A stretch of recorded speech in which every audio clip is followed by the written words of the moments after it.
Uy mga kaibigan, oras na para sa mabilis na balita tungkol sa panahon.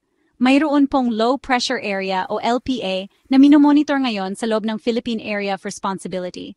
Ito ay maaring magdulot ng ulan at posibleng mga pagkulog at pagkidlat sa iba't ibang bahagi ng bansa. Ano ang ibig sabihin nito para sa inyo? Una sa lahat, bantayan ang mga lokal na balita tungkol sa panahon. Ang mga LPA na ito ay kilalang pabago-bago at ang mga kondisyon ay maaring mabilis na mag-iba. Siguraduhing nakahanda ang inyong mga gamit pang-ulan, lalo na kung kayo ay may planong lumabas. Pero huwag mag-panic. Maging handa lang. Iligpit ang mga gamit sa labas na maaring tangayin ng malakas na hangin.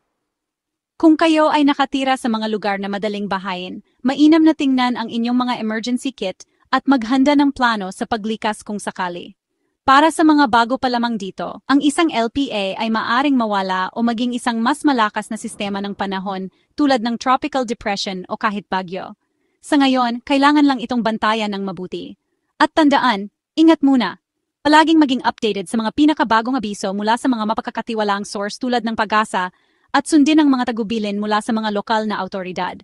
Manatiling tuyo, manatiling ligtas at ihanda ang mga payong. Ipapaalam ko sa inyo ang anumang mga bagong update. Salamat sa panonood at huwag kalimutang mag-subscribe para sa karagdagang mga update sa panahon. Hanggang sa muli!